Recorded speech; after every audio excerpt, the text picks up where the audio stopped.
Hello class 9th students.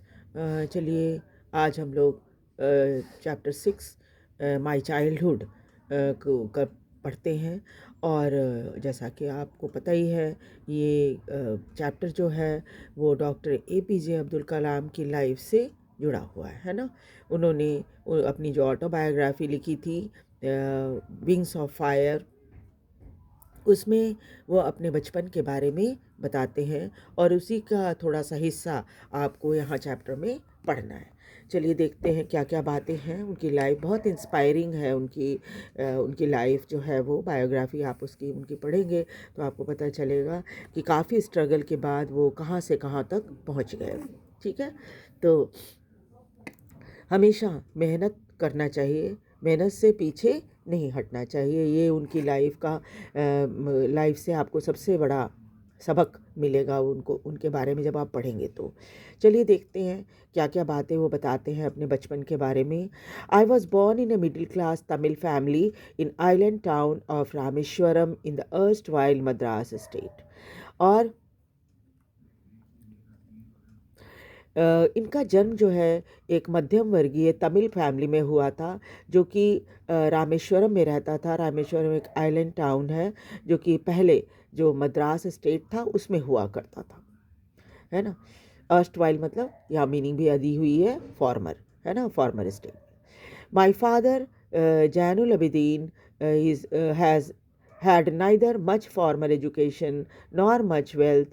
Despite these disadvantages, he possessed a great innate wisdom and true generosity of spirit.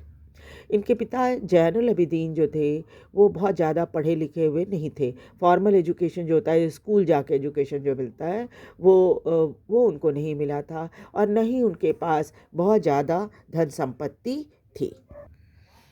हालांकि ये सब कमी थी, यानी वो शिक्षित नहीं थे उनके व्यक्तित्व में, कि वो शिक्षित नहीं थे उतने और न ही उनके पास बहुत पैसा था। लेकिन इसके बावजूद भी उनमें एक इनेट विजडम थी। इनेट विजडम मतलब कि जो जन्मजात गुण होता है, बुद्धिमानी, वो थी उनमें। और बड़े उदार व्यक्ति थे वो, है ना, ट्रू जनरसिटी, बहुत उदार व्यक्ति थे। He had an ideal helpmate in my mother Ashiamma. और इनकी माँ जो थी वो उनके लिए उनकी एक बहुत आइडियल पत्नी के रूप में थी और इनकी माँ का नाम आशी अम्मा था। I do not recall the exact number of people she fed every day. और बताते हैं डॉक्टर कलाम की उनको याद नहीं पड़ता कि वो कितने लोगों को प्रतिदिन घर में खिलाया करती थी। But I am quite certain that far more outsider ate with us than all the members of our own family put together. और उनका कहना है कि वो शायद घर में जितने सदस्य होंगे ना, जितने सदस्य घर के लोग खाना खाते थे, उससे कहीं ज़्यादा वो बाहर के लोगों को खाना खिलाया करती थी। I was one of many children. कई बच्चों में मैं भी था। A short boy with rather undistinguished look. और हाइट थोड़ी कम थी और बहुत अंतर वाला उनका व्यक्तित्व था, यानी कि वो पेरेंट्स से थोड़ा अलग से दिखते थे। Born to a tall and handsome parent. और जन्म तो वैसे उनका एक लंबे और बहुत ही स्मार्ट और हैंडसम पेरेंट्स से हुआ था। We lived in our ancestral house, ये पैतृक घर में रहते थे, which was built in a middle of the 19th century. और ये घर middle of the 19th century में बना था, 19th सेंचुरी के मध्य में बना था। It was a fairly large पक्का हाउस, ये काफ़ी बड़ा और पक्का मकान था। Made of limestone and brick, और लाइमस्टोन और ब्रिक से बना हुआ था। उस ज़माने में तो सीमेंट वगैरह नहीं होता था ना, तो लाइमस्टोन जो चूना पत्थर जो होता था वो, और ब्रिक को जोड़ा जाता था चूना पत्थर से। On the mosque street in Rameswaram, और ये मकान जो है इनका, ये मॉस्क स्ट्रीट है रामेश्वरम में, वहाँ है। My austere father used to avoid all inessential comfort and luxuries. और इनके पिता जो थे वो जो बहुत समझदारी से बहुत सिंपल थे और बहुत स्ट्रिक्टली फालतू के खर्चे को वो नहीं किया करते थे, फालतू खर्चे से बचते थे। However, all the medicine, clothes, all the necessities were provided for in terms of food, medicine और clothes. हालांकि जो सबसे ज़्यादा ज़रूरत की चीज़ें होती हैं, खाना, दवाइयाँ, कपड़े, ये सब इनको बड़े आराम से मिलता था, वो सब कुछ प्रोवाइड करते थे इनके पिता. In fact I would say mind was a very secure childhood, both materially and emotionally. हालांकि ये दूसरे शब्दों में कहा जा सकता है कि इनका परिवार जो था वो बहुत सिक्योर था, सुरक्षित बचपन था इनका, और मटेरियली भी और इमोशनली भी. यानी किसी चीज़ की जो एक बेसिक चीज़ों की कमी होती है ना, कि कपड़े की कमी है, खाने की कमी है, तो ये सब कमी इन्होंने बचपन में कभी भी नहीं देखी थी. सब कुछ मिल जाता था, हालांकि बहुत संपन्न परिवार इनका नहीं था. The second world war broke out in 1939. फिर दूसरा विश्व युद्ध शुरू हो गया 1939 में. When I was 8 years old, उस समय डॉक्टर कलाम की उम्र 8 वर्ष की थी. For reasons I have never been able to understand, a sudden demand for tamarind seeds erupted in the market. इनको कारण नहीं पता कि, या इनको कारण समझ में नहीं आता कि क्यों अचानक इमली के बीजों की डिमांड मार्केट में बहुत बढ़ गई थी. I used to collect the seeds and sell them to the provision shop on the mosque street. फिर ये क्या करते थे कि बहुत सारे इमली की बीजों को इकट्ठा करते थे और ले जाके एक प्रोविजन शॉप में, जिसमें परचून की दुकान, जिसमें सारी चीज़ें मिलती हैं आपको, है ना, आटा दाल चावल, तो उस दुकान, वो एक दुकान थी मॉस्क स्ट्रीट में, वहाँ जाकर ये उसे बेच देते थे. A day's collection would fetch me the princely sum of 1 anna. और एक दिन में जितने बीज इकट्ठा करते थे और उसको बेचते थे, तो उससे काफ़ी अच्छा खासा पैसा, यानी 1 आना उस समय बहुत ये होती थी, बहुत वैल्यू होती थी इसकी 1 आने की. तो 1 आना इनको मिल जाया करता था. My brother in law Jalaluddin would tell me stories about the war, which I would later attempt to trace in the headline in Dina Money. और इनके ब्रदर इन लॉ थे जलालुद्दीन, ये वर्ल्ड वॉर के बारे में इनको बहुत सारी स्टोरी सुनाया करते थे, जिसको बाद में डॉक्टर कलाम ये कोशिश करते थे कि न्यूज़पेपर से भी मिलाकर देख लिया जाए कि भाई ये जो कहानी बता रहे हैं सच है कि नहीं है. और अक्सर उसके लिए ये जो अखबार वहाँ आया करती थी, जिसका नाम था दीनामणि, उसको वो पढ़ा करते थे. Our area being isolated was completely unaffected by war. क्योंकि रामेश्वरम एक एकदम अलग थलग सा इलाका है, तो इसलिए वर्ल्ड वॉर का ज़्यादा असर यहाँ पर नहीं था. But soon India was force to join allied forces. लेकिन क्या हुआ कि बहुत जल्दी ही भारत, चूँकि उस समय अंग्रेज़ों का गुलाम था, तो स्वाभाविक है अंग्रेज़ जब वर्ल्ड वॉर में शामिल थे और वो अलाइड फोर्सेस की तरफ से लड़ रहे थे, तो उन्होंने भारतीय लोगों को भी अलाइड फोर्सेस में युद्ध के लिए भेजना शुरू कर दिया था. And something like the state of emergency was declared. और उस समय एकदम इमरजेंसी की तरह, आपातकाल की तरह की घोषणा जैसे होती है ना, कर दी जाती है, वैसे आपातकालीन स्थिति उस समय वहाँ पर हो गई थी. The first casualty came in the form of suspension of train halt at Rameswaram station. और पहली जो कैजुअल्टी हुई, कैजुअल्टी कहते हैं कि जो असर जो पड़ता है ना, तुरंत जो असर पड़ा, वो क्या असर पड़ा, वो था कि ट्रेन जो रामेश्वरम स्टेशन पर रुका करती थी, उसको वहाँ रुकना बंद कर दिया गया. The newspaper now had to be bundled and thrown out from the moving train on Rameshwaram Road between Rameshwaram and Dhanushkodi. और तब क्या था, पहले जब ट्रेन रुकती थी रामेश्वरम में, तो सारे अखबार के बंडल जो थे वो ट्रेन से रामेश्वरम स्टेशन पर उतार लिए जाते थे.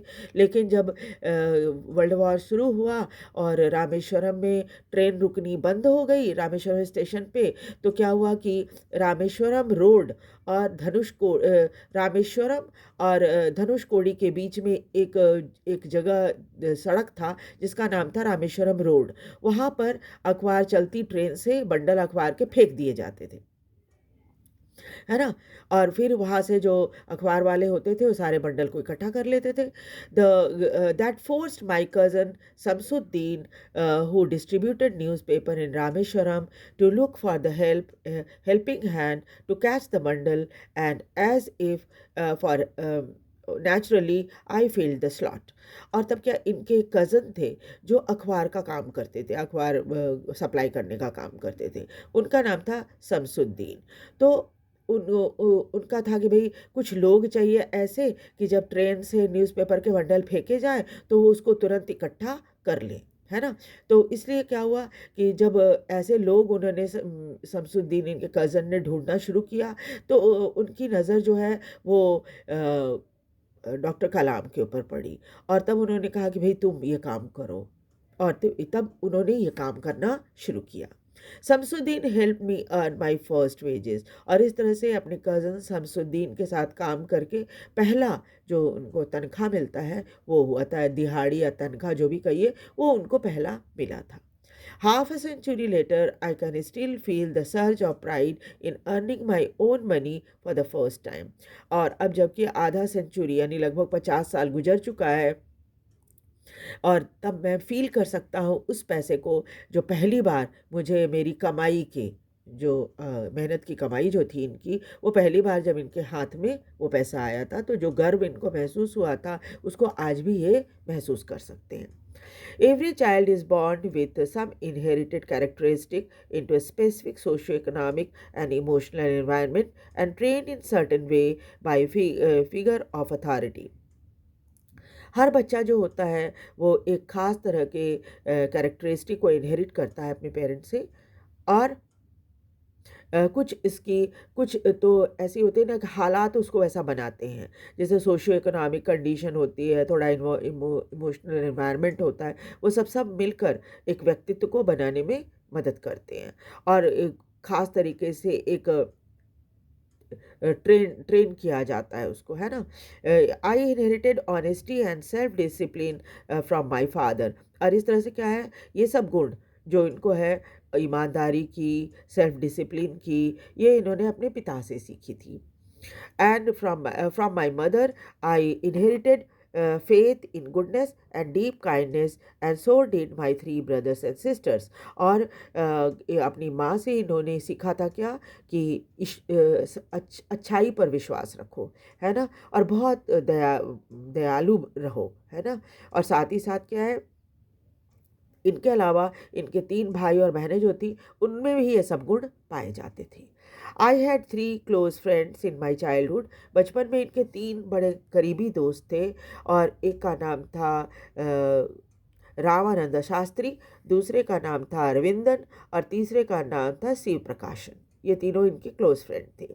All these boys were from Orthodox Hindu ब्राह्मण फैमिली, और ये तीनों जो इनके साथी थे, दोस्त थे, ये सब के सब बड़े ही रूढ़िवादी हिंदू ब्राह्मण परिवारों के थे। As children, none of us ever felt any difference among themselves because of our religious difference and upbringing.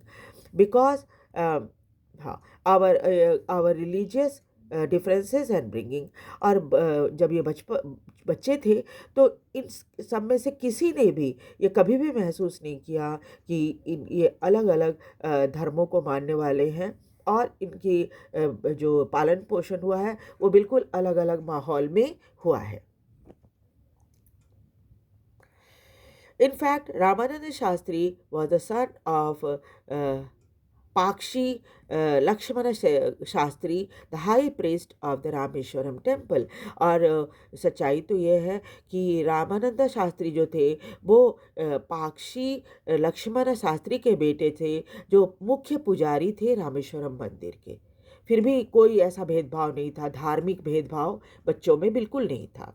Later he look over the later he took over the priesthood of Rameshwaram temple from his father।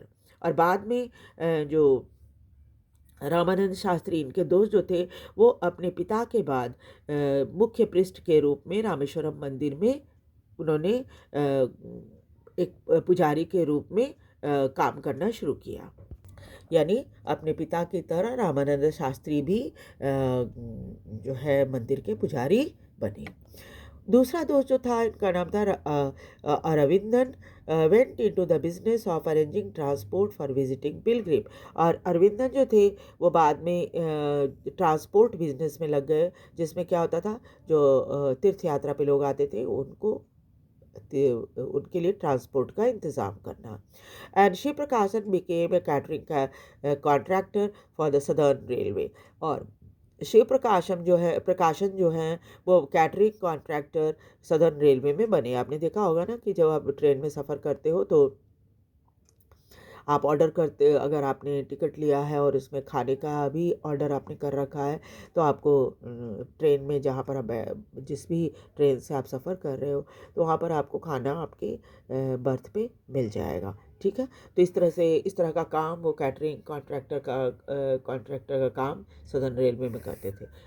Catering contractor क्या करता है, लोगों के खाने पे, train में जो travel कर रहे हैं जो लोग, उनके खाने पीने की व्यवस्था करता है। ठीक है, तो अब आगे हम चैप्टर को पढ़ेंगे नेक्स्ट क्लास में।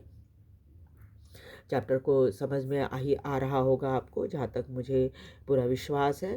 साथ ही साथ आप चैप्टर को लाइक और सब्सक्राइब भी ज़रूर कर दीजिए और शेयर भी कीजिए इस वीडियो को, ताकि दूसरे बच्चे भी इसका फ़ायदा उठा सकें और मुझे भी मोटिवेशन मिलता रहे। Thank you very much.